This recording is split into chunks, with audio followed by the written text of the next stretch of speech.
আমাদের কাছে একজন ভাই আছে, ওর কিন্তু দেখুন কপালটা অনেক, ফোরহেডটা অনেক বড় হয়ে গেছে, দুটো কিন্তু সাইড ঢুকে গেছে, প্লাস ফোরহেডটা বড় হয়ে গেছে।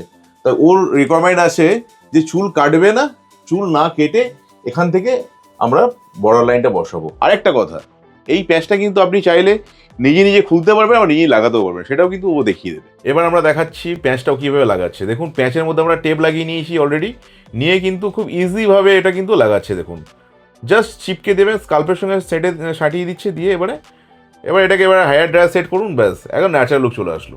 এবার আপনারাই দেখুন কত সুন্দর লাগছে ওকে, কোনো রকমের বোঝা যাচ্ছে যে প্যাঁচ লাগানো আছে। এটাই হচ্ছে আমাদের কাজ আর আমাদের হচ্ছে কোয়ালিটি। তাহলে দেখলেন এতক্ষণ যে ও কীভাবে লাগালো। আমি বললাম না আগে যে লাগানোটা খুব ইজি, মানে যে কেউ পারবে। আর খুলবে দেখুন কীভাবে, একটু খুলে দেখান আপনি, দেখুন তো খোলাটাও খুব ইজি। তো এটা কিন্তু সহজে সবাই ইউজ করতে পারবে, কোনো রকম কোনো অসুবিধা নেই। আর আমাদের স্ক্রিনে দেওয়া নাম্বারে আপনারা কন্ট্যাক্ট করুন। আমাদের এখানে আসার পর কেমন লাগলো? খুবই ভালো লেগেছে। কাজ তো খুবই ভালো, স্যারের কাজ স্টাফদের ব্যবহার খুবই ভালো এখানটায়।